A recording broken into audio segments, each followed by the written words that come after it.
Hello everyone, this is Out of the Depths.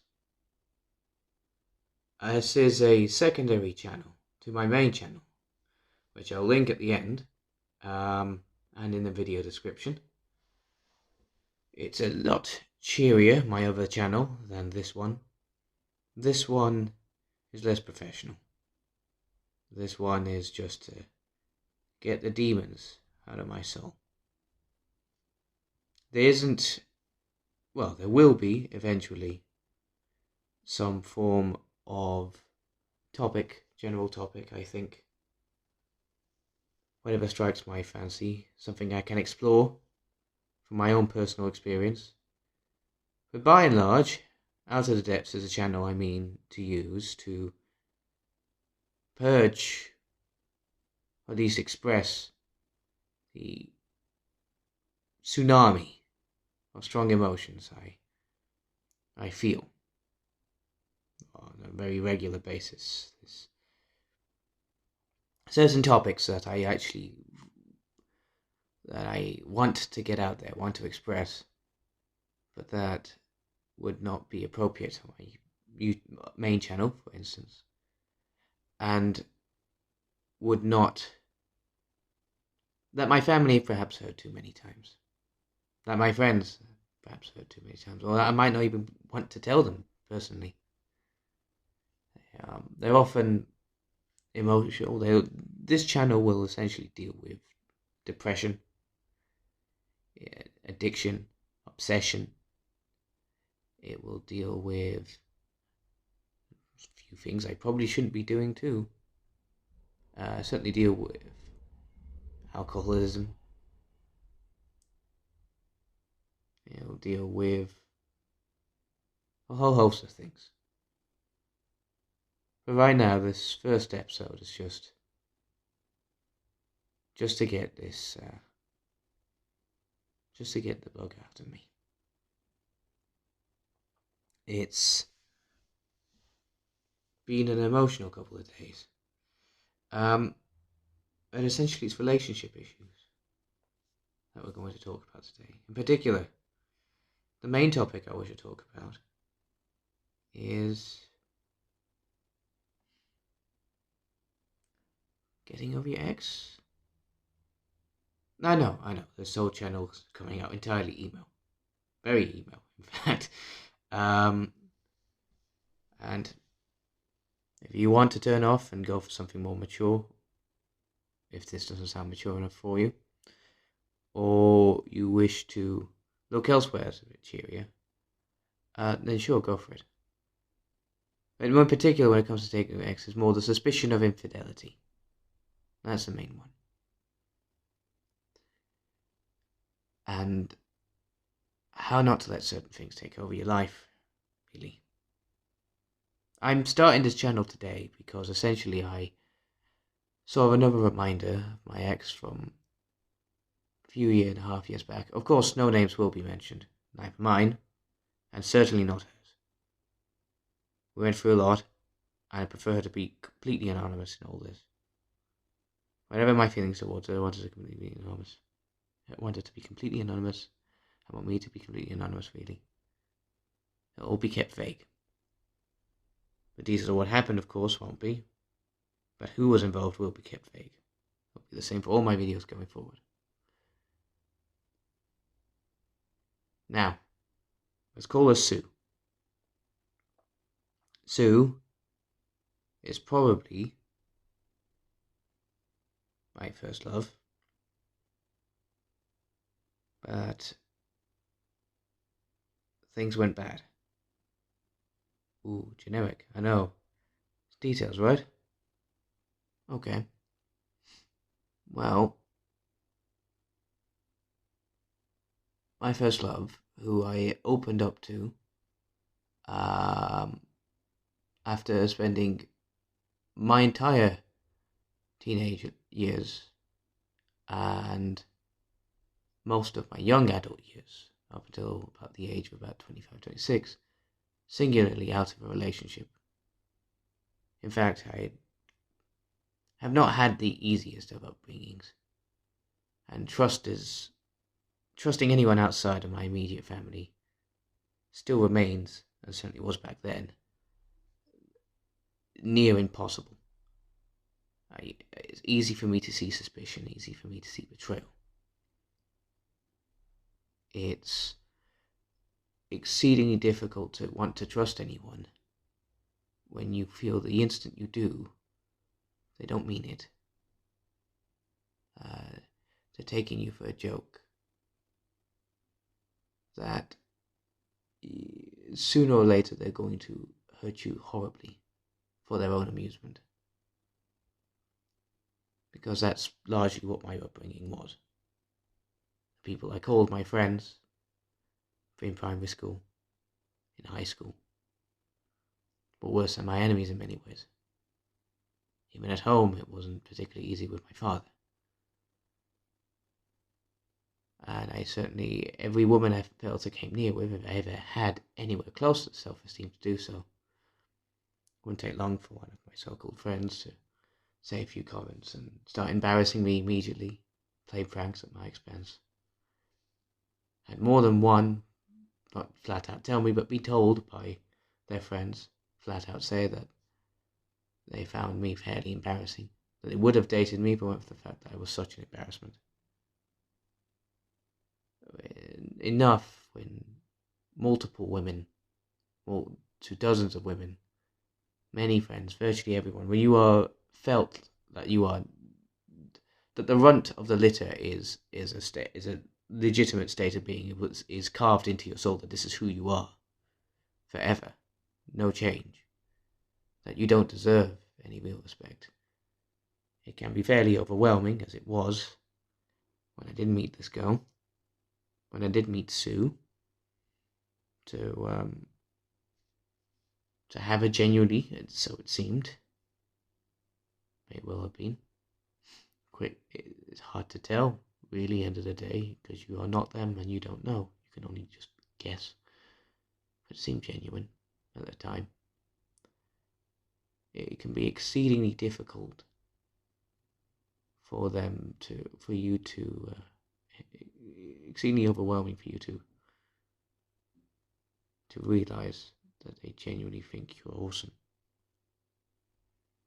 That was my first experience within about a month after the cockiness and the ego and the bravado wore off, and unbeknownst to her, who was thinking she'd done something wrong, I was stuck in my own head, doubting everything, immediately thinking, let's get out, let's tank this, let's move right away to get out. She's certainly not going to sleep with you. She certainly doesn't like you. You know, this is all an act anyways. It'll go. It'll fade. It will, in the most catastrophic way, blow up. Get out before she hurts you. Before you get hurt. You're not good enough. I mean, ironically, I almost wish I had. In many ways, looking back at it, but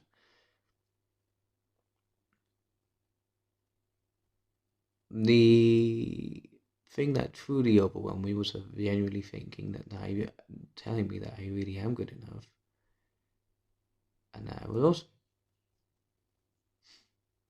This might sound trite to you, but I really honestly could not stop crying. Because here I was at the age of 26 odd, and I never felt this validation from someone else outside. Not really. It's hard to. It's hard to explain in words. This feeling that you could let go. Just crying, and arguably I probably stayed with her because she carried on staying with me after that. I'm still not entirely sure what kind of woman stays with a man who acts like that after a month of dating them. But she did. This is a fairly long story, so I'm going to cut it short because I don't intend these discussions to be longer than 20 minutes to begin with, at most. I just need to get stuff out. And I'm incredibly capable of repeating myself multiple times. any intimate details that I go over again and again and again, because I'm entirely capable of doing so. I apologize in advance if I do. I certainly apologize in advance as well for any swearing and any other. I'm sure you can imagine it's going to happen.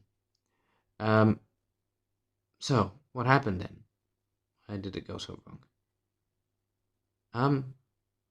And this will probably be its own episode in one day. Abortion. That's the one word. Abortion. Which is a fairly taboo word, and that's why it probably deserves its own subject. Because, in my personal opinion, there's far too many people out there who either dismiss it entirely as essentially another form of contraception, dismiss it entirely without thought for what it really is, a necessary evil, one that should be as unnecessary as possible, ideally.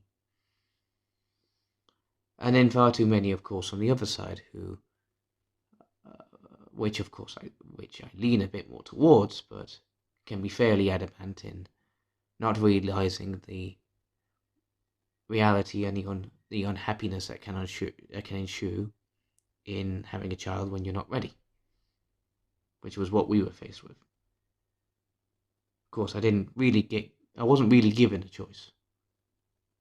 This might be a bit surprising to some of the women in the audience, when I finally do get an audience with this one.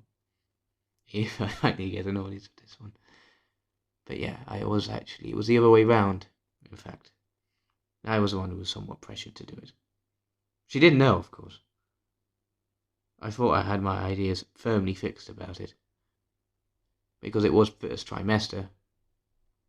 And to be honest, when the kid died, I am fairly happy to say, at the very least, I don't think it had a working brain or working nervous system. It was about 6 weeks in, maybe a bit more, but about 6 weeks in. That's a bit.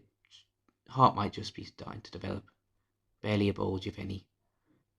Neural system will be barely developing.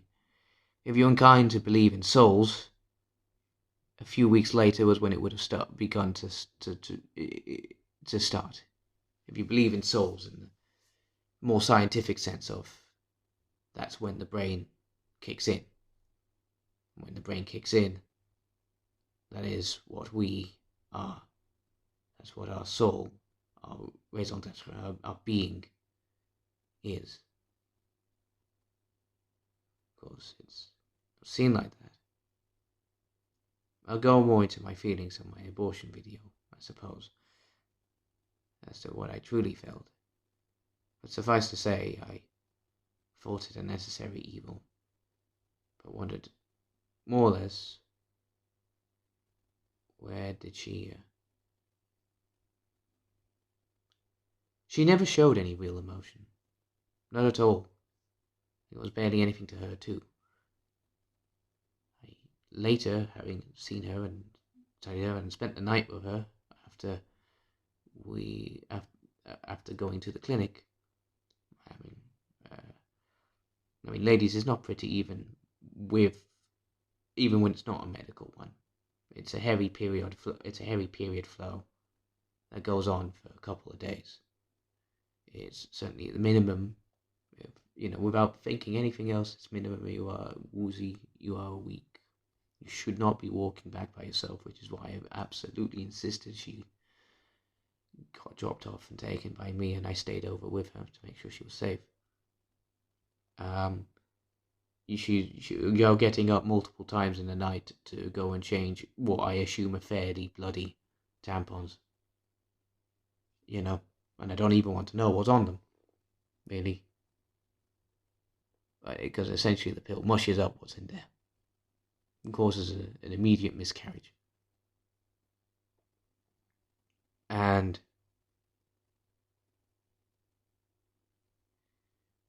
I mean, we watched a film, watched something funny, binge watched it. She didn't say much. Here I was spending the entire week before, downing wine every night, desperately wondering, why isn't she texting me? Why does she mention nothing? Why is she not seeing how crazy and weird and wrong this is? Anyways, like I said, I'll go into it more in the abortion video, but suffice it to say, I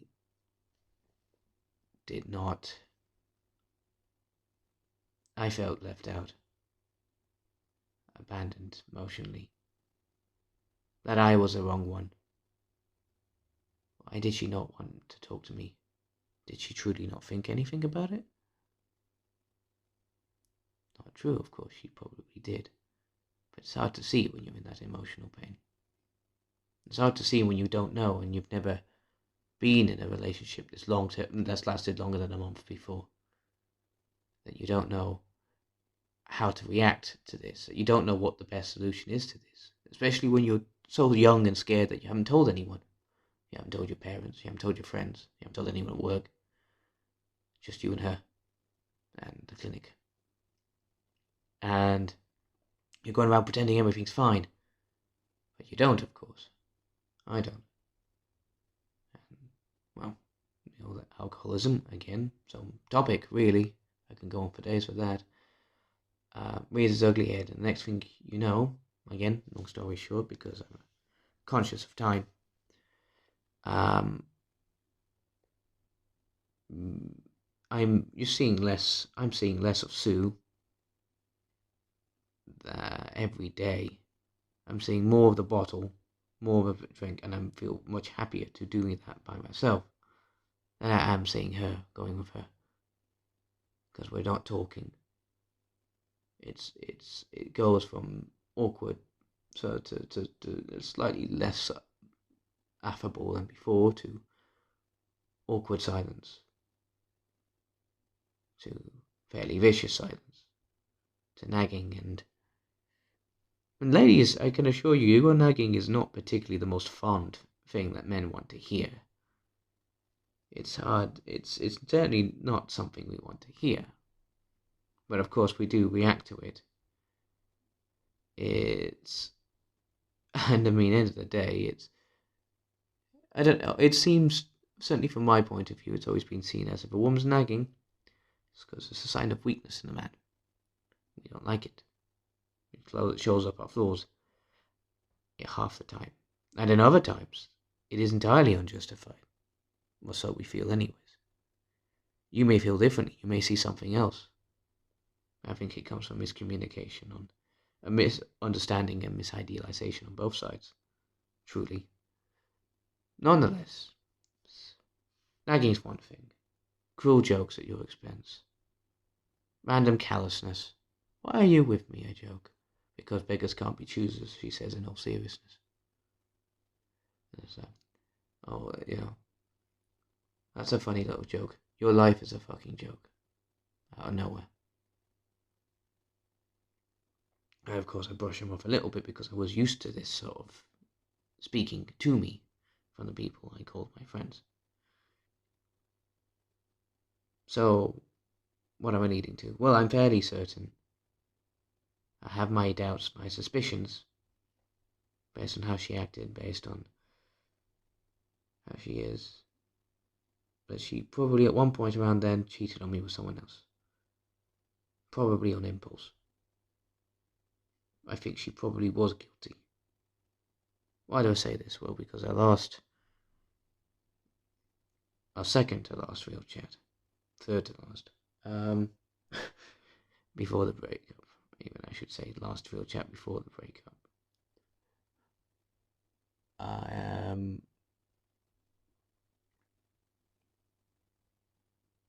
she was refusing to speak, hurled all sorts of stuff at me when I did. I hadn't seen her since she went on holiday. I bought her a brooch that I'd forgotten to give her when I was on holiday. I can finally give it to her. An awkward day, and I said, "Oh, I'm gonna go." We were planning to move to London, and she just said nothing, no intimacy, no nothing.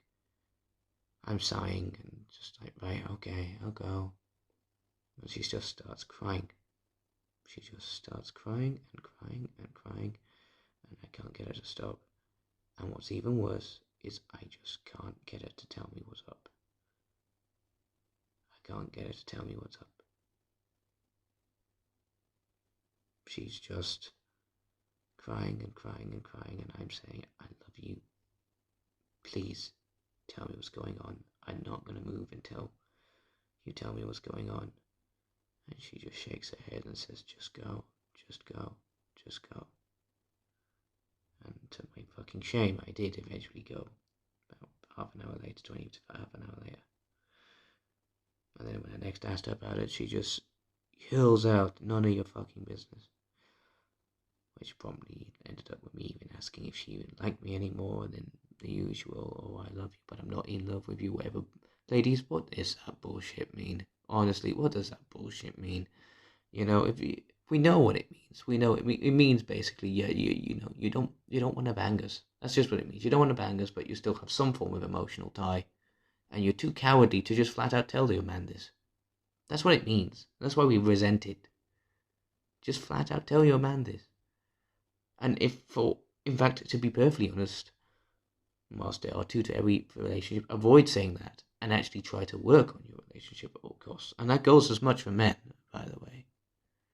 For I am not fucking blameless in all of this.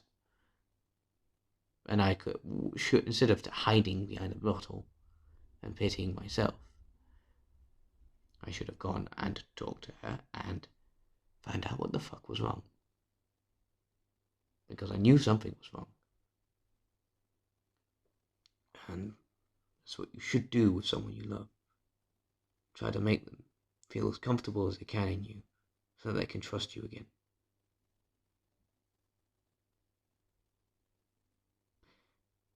Regardless, the suspicion of infidelity never left, to the point that completely ruined us getting back together again. Because I never really stopped thinking that.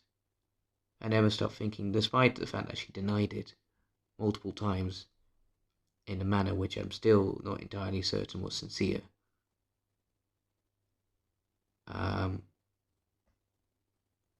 That she didn't, in fact, cheat on me. And now we fast forward a few years, because otherwise I will indeed bore you with many details. Suffice to say, they are equally painful, especially when you still work with this person. Dun dun dun. Yeah, I don't know if I told you that at the beginning, but that's certainly not helped my mental condition. But this leads to this video. Now, I'll do another video one day which will be a lot more positive about the positive aspects you can get from something like this. The way it makes you change to be a better person. If you allow it to, if you accept it, if you stop dwelling on the woe is me. But it is worth accepting that, and this is why it prompts the video, that the pain of something like this, in particular when it is mixed with even the suspicion, let alone what the awful fact might be, which thankfully I, at the very least, haven't had that yet. The closest I've had to it is 3 days after breaking up is having a male flatmate who I swear had some interest in her, wrapping his go-around hand over her shoulder. And it's, listen, 3 days. And a lot of the rest has been insinuation. My mind, probably very used, this is something that she probably will never care to understand about me, but my mind's so used to betrayal and pain, so used to people laughing behind their hands at me, laughing behind my back, making me paranoid, wanting to deliberately harm me, that thinking me lesser by default, that Sue, who I will try to avoid saying the words good or bad person in this channel as another aside. There are no good or bad people. People are walking contradictions filled with good and bad. And for some people the bad outweighs the good, and for some people the good outweighs the bad, but we are all some combination of it. So So, many faults. One of them is I don't think she will ever understand this, which is a shame, because I guess I still wanted to. But what prompted this video, of course, is that despite my changes, despite being in a much better place, a year and a half later, knowing flat out that there are a fair few faults in Sue that I do not, that would stop me from coming back to her, that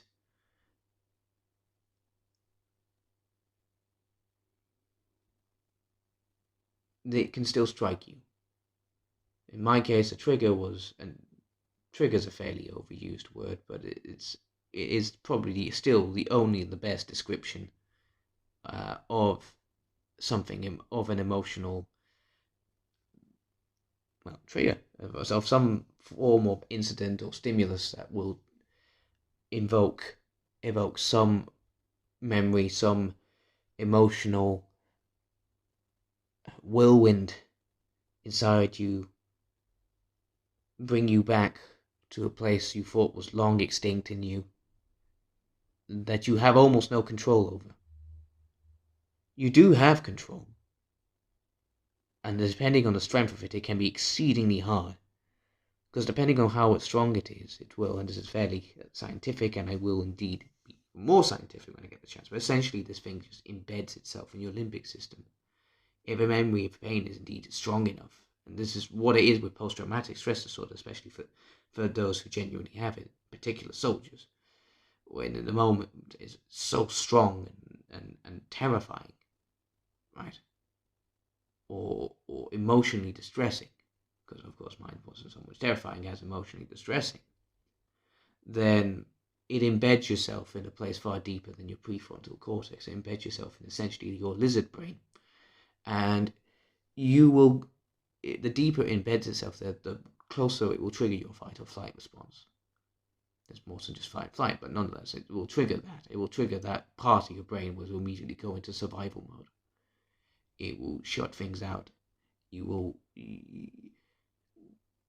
for me, so my trigger was seeing her picture on a dating app. I know, they say you shouldn't focus on this sort of stuff. I was just on a dating app anyways, just being a bit in my own flaw, vain, essentially, being a bit, just looking for attention. I have recently started talking to a girl. I want to see how things go, but had a very good day. I went on a charity the day before, and literally the other day went on a big long charity walk. Humble flex here, 26 mile, dressed up in fancy dress, up and down hills. My calves are still killing me. I was fairly proud of that, and the confidence that you have to have when you do that, the confidence that brings, is attractive, particularly to lots of pretty girls around there, who, which of course, I still did not ask their numbers or talk to. My main reason is I didn't want to hurt this other girl I barely know, only started talking to, who's quite nice, really. But another real justification is, again, another video in and of itself, is that I just don't have the confidence to approach even remarkably hot women who give you the eyes. Flat out give me the eyes. I'm not so stupid as to not recognize it, but I don't have the confidence. I'll whisper a thank you as I walk by. I'll humble excuse me, or just nod, maybe a wink. That's it. I'm not sure I'll ever overcome it, truly. That's beside the point. That's a tangent. I forgive you. Please ask you to forgive me all my tangents. I go through them a lot, and I will try to be more precise in future videos. But yes, I saw a video. I saw a picture of her whilst I was dwelling on floors on on dating app on Hinge, and it's an old photo. It's a photo from. It's the first photo she sent me because we hooked up around about Christmas time, and then so we hooked up. Christmas party, works Christmas party. Hit it off straight away. Had a great time, fairly drunk time, and then went to meet her sober, and then had not instant, But when the connection came, it was powerful. So, and then it just grew stronger after that. So, surprised her with a few Christmas gifts, and then she sent a picture saying, "Oh, here's House of Family," and all that, and look what I'm wearing, ha ha ha. Because it was a bit of a rivalry because of via football teams that we supported. But she was also wearing a chain. I got her a chain with her favorite band on it, and that was one of the first ones that I really cherished. And to see that, my immediate thought was, "Oh, she's had this," because another thing that adds to suspicion is that I did see her dating app. She showed me when we were still together. She said she didn't use it. Of course, who knows? But they're fairly old photos, and I can't remember if that one was on her Plenty of Fish app. But I know this, but it wouldn't. I know it was certainly after we broke up, and so it wasn't this Hinge one as well. And I'd seen it before, but it never occurred to me. And then the nagging worm went into my head that, oh, she must have been doing this right from the start. Is it because of infidelity? I don't know. I think the main real reality is I'm seeing something really cherished and special that I gave to her, something really happy and powerful, and to be honest, more than a little arousing. She does look good in a football shirt. Being open for everyone else to see.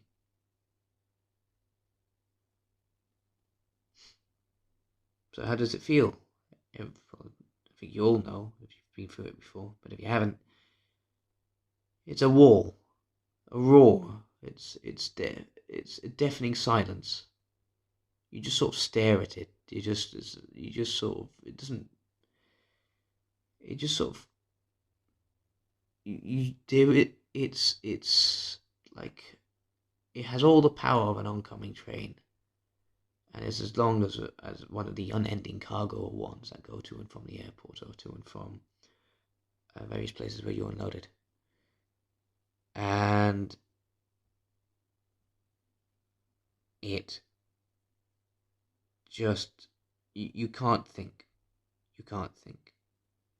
Your hands start moving before you even realize what you're doing, and then the next thing you know, you're in yet another angry argument with this person who you've already sworn that you're not going to get into, and you try to leave things as nice as possible, and you thought you had, and agreements had been made as adults that it's best if we don't talk, and then suddenly you're doing this, saying, why did you lie? Who did I date? Who was this person? Semi-justified questions, but they're not coming out of a rational place. They're certainly not coming out of a rational place.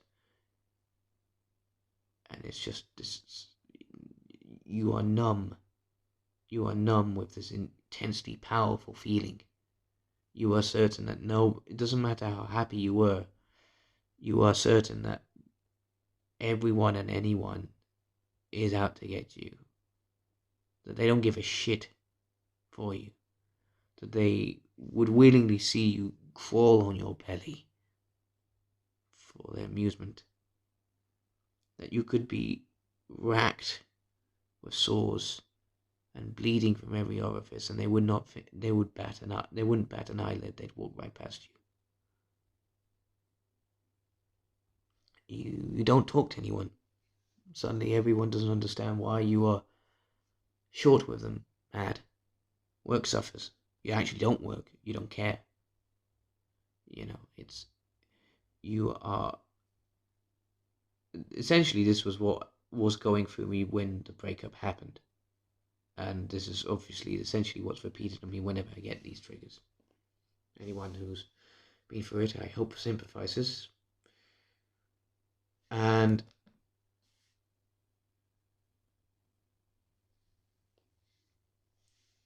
then, before you know it, you're beyond righteous anger. Again, the words come straight out your mouth or out your fingers. before you realize what you're doing. You're not even especially angry in your face. You're just saying these things. And you're trying to make it as hurtful as possible. You're just speaking truth as far as you're concerned. Especially if you're like me and you're like, I don't, you feel you've repressed it so long and so much in all your life that now it's almost like you have to overcompensate. You must say things as precisely as you can. But of course you can't quite.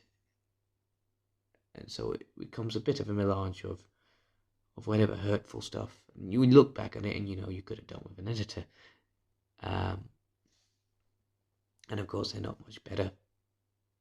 And everything that comes out of Sue's mouth is often condescending, hard for me to believe. I'm not without empathy. I'm sure she's probably sick of this song and dance too. The truth is I don't know. I can never know. I said as much.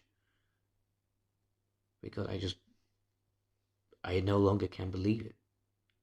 It's sad that it comes from such a pathetic moment. It's sad that it's not something more substantial. It's just that. But there is no rationality to it. 1.5 years. 1.5 years, and I went from loser, with friends who treated me like crap, to someone with a fairly good circle of friends, or at least no right circle of friends, people who I can count on. Work has suffered immensely, always anyways, but I've hated my job for a while. Probably best to leave it. But in general, there was a sort of peace there before this. In general, I feel like I've come up to a great place of personal growth. I have now with this one 2 YouTube channels.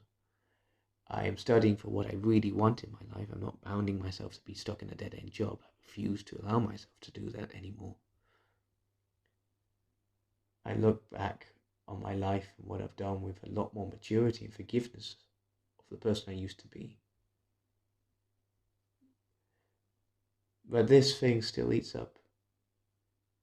Like I can't even, essentially, I don't have the empathy I used to anymore.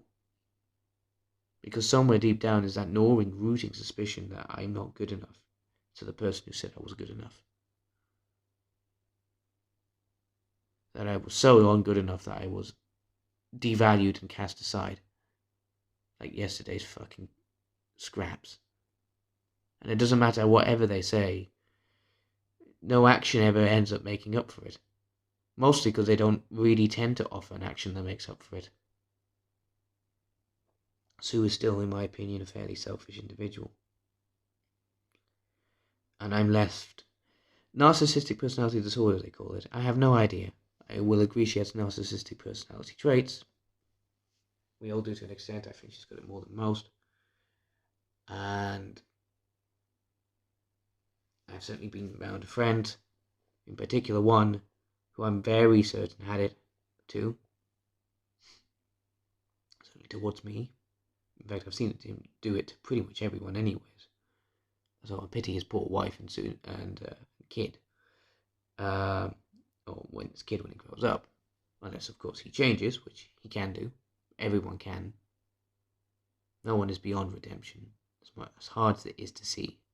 As righteous as your anger feels.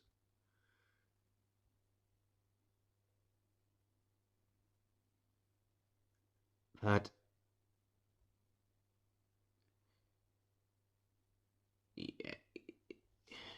God knows what it's like for someone who actually truly catches someone in the act. For me, I had been devalued and cast aside, and that's enough. And the suspicion is there. It gnaws and destroys it. And we can never, even when I tried to set it apart, even when I came to terms with it in my own way and tried to set it apart, it never went away. We can never have a normal conversation. We can never have a normal walk. But man, if someone else gets brought up, someone of a roommates or whatever, flatmates, or men, of course, something from the past, the mind doesn't think, oh, they offered her a meal as friends.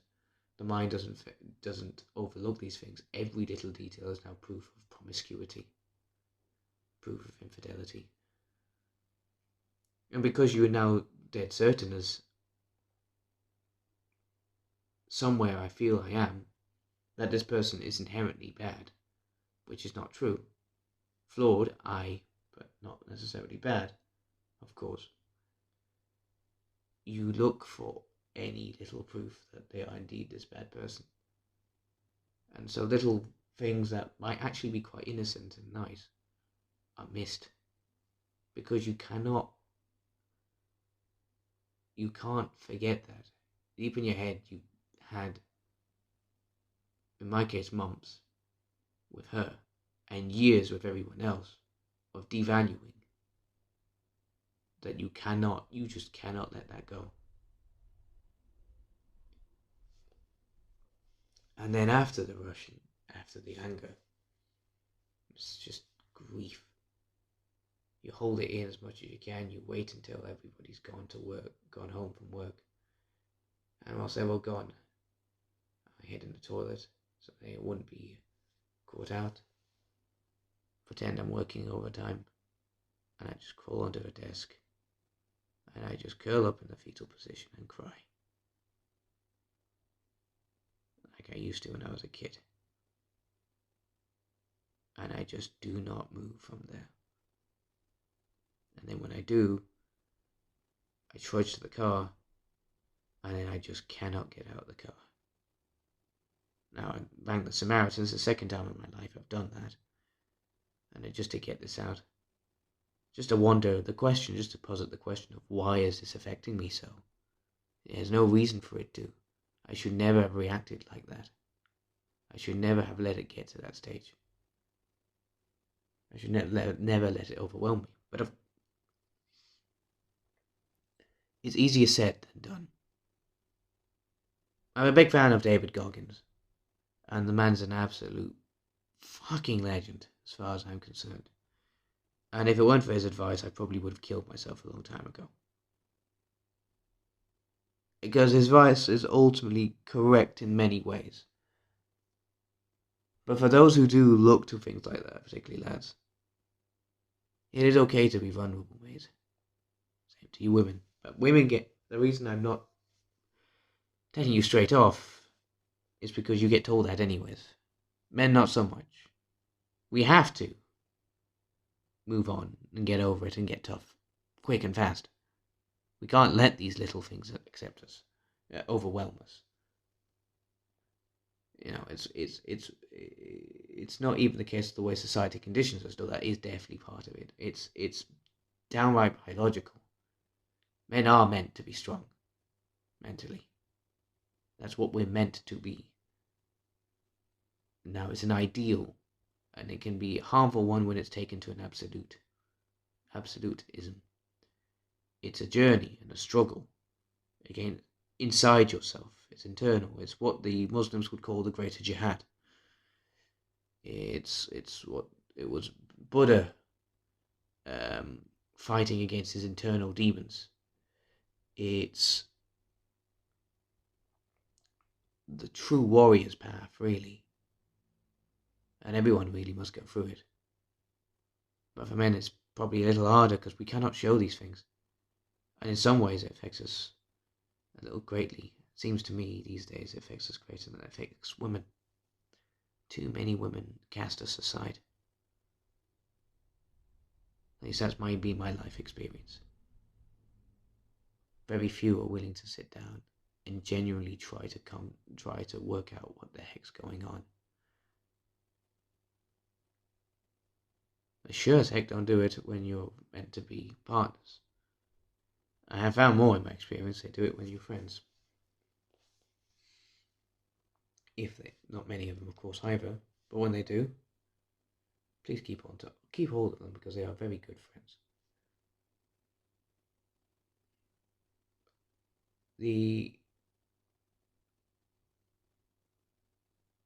I've come to terms. This is the reason, everyone, why I'm doing this.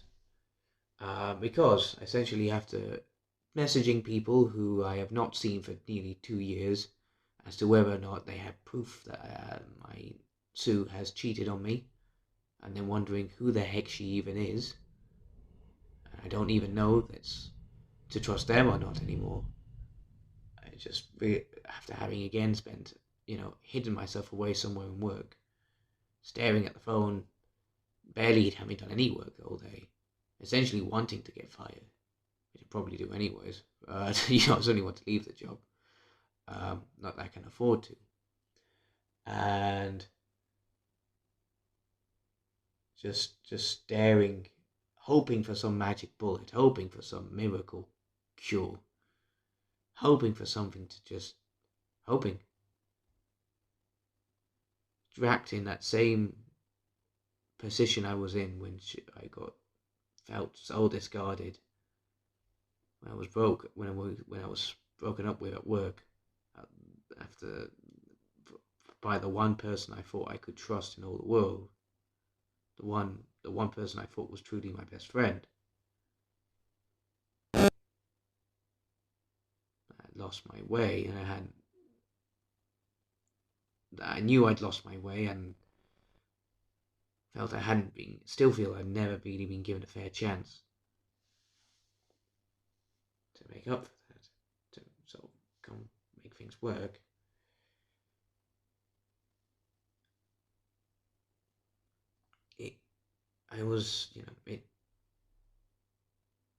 You lose yourself. I needed to get this out. I realized losing my mind. I was wasting my life. I could truly be consumed by it, as I have been in the past before. So in summary, because I must make summaries with these, because I will go on forever, and I've realized I've gone well past 20 minutes. Well past 20 minutes. So I'll have to do better. Let's call it half an hour in the future. For anyone who's been patient for listening, I do thank you.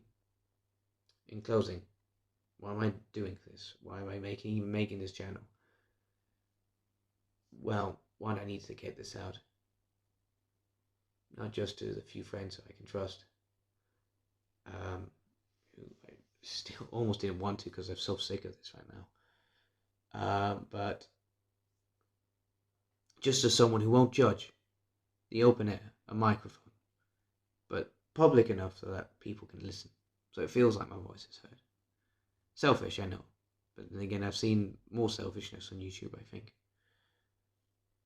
It was certainly on TikTok, more narcissistic conceitedness, so I don't think there's truly anything wrong. If there's an audience for it, we'll find out. If not, then they're just for me. There's nothing wrong with that either. The second part is if there is an audience for that. Because having talked to a few people in the past, I'm often of the belief that I'm nothing special and that everything I have is essentially a great big first world problem, and to be honest, I think a lot of it is anyways. But increasingly there's an awful lot of us with first world problems like this. Maybe lose sight of things, like I did. What's truly important. Because it's easy to lose sight of things in this modern world.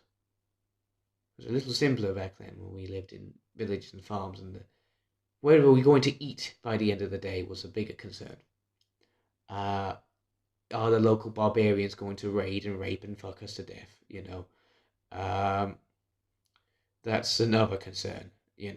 Is the local lord going to oppress us? Well, actually, it's kind of still a common concern. They just have police instead of swords these days.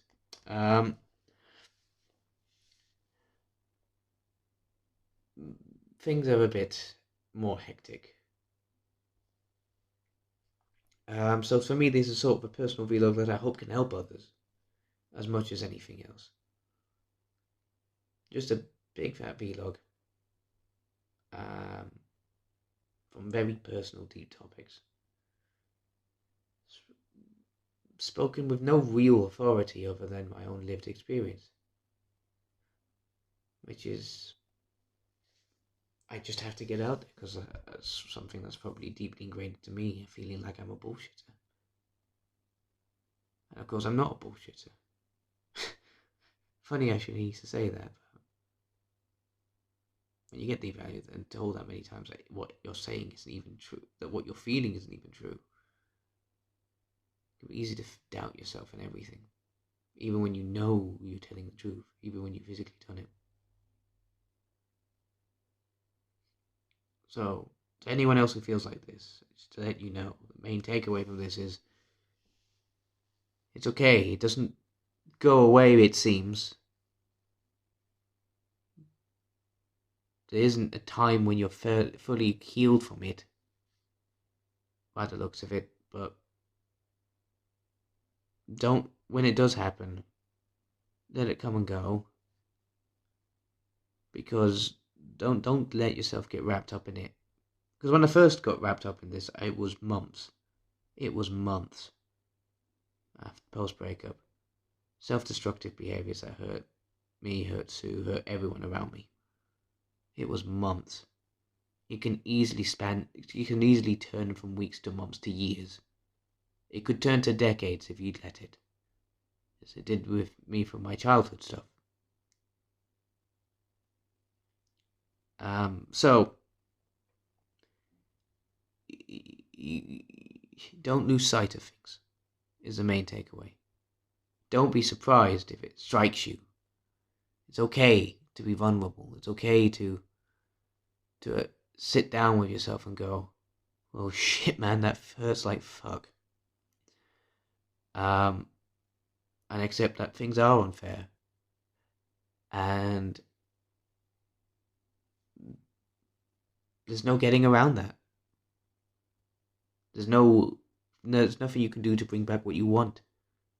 And all further attempts, as much saying this to myself as anything else, to try and form any form of equilibrium, to even reach out after a certain point, just make things worse.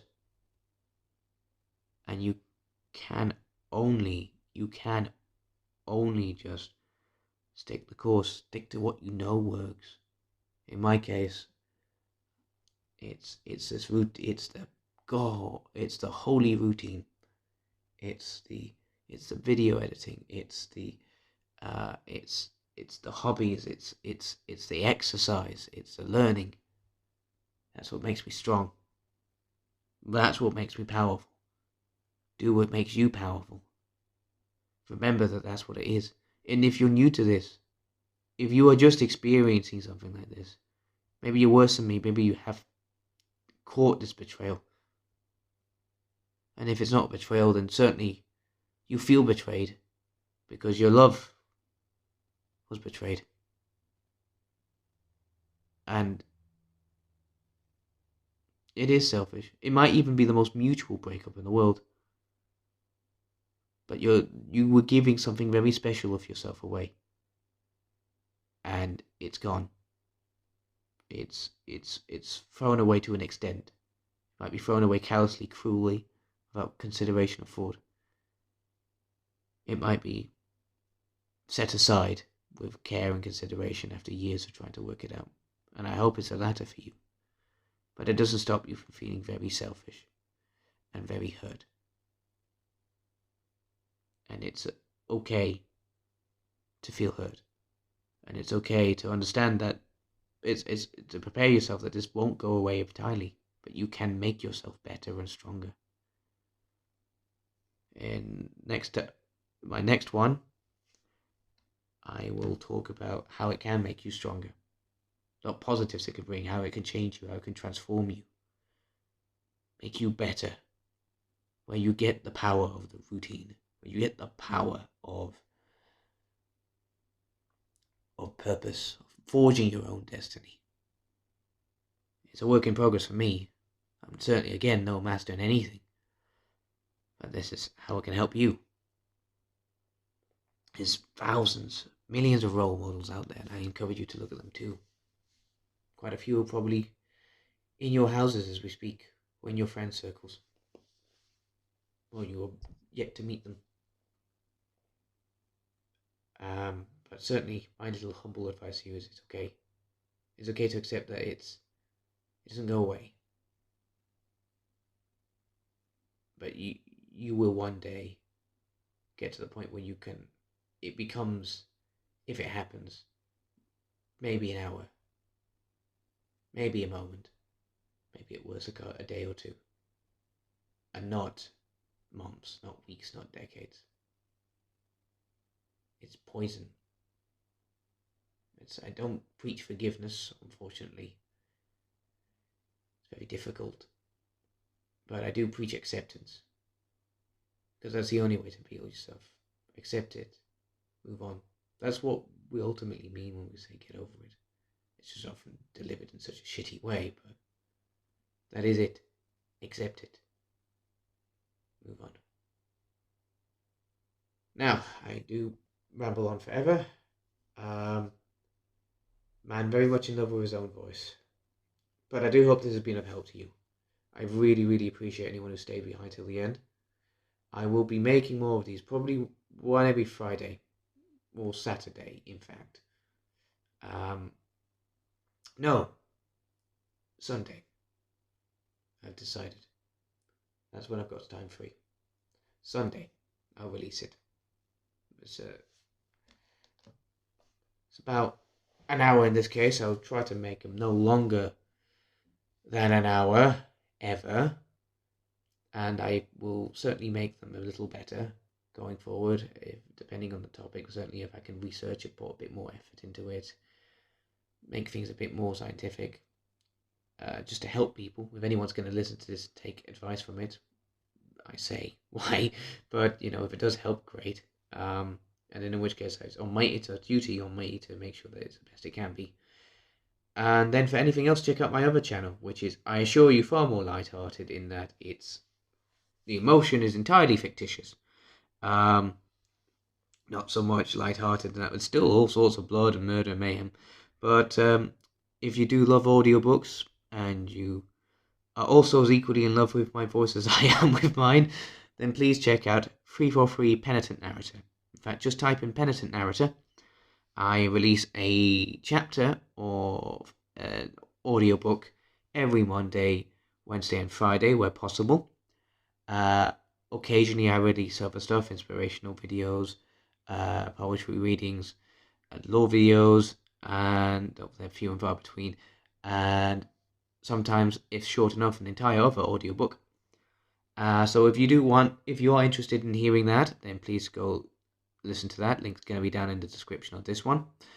And other than that, I would strongly suggest, if you're going through any of these issues, if you're going through any heavy emotional issue, then reach out.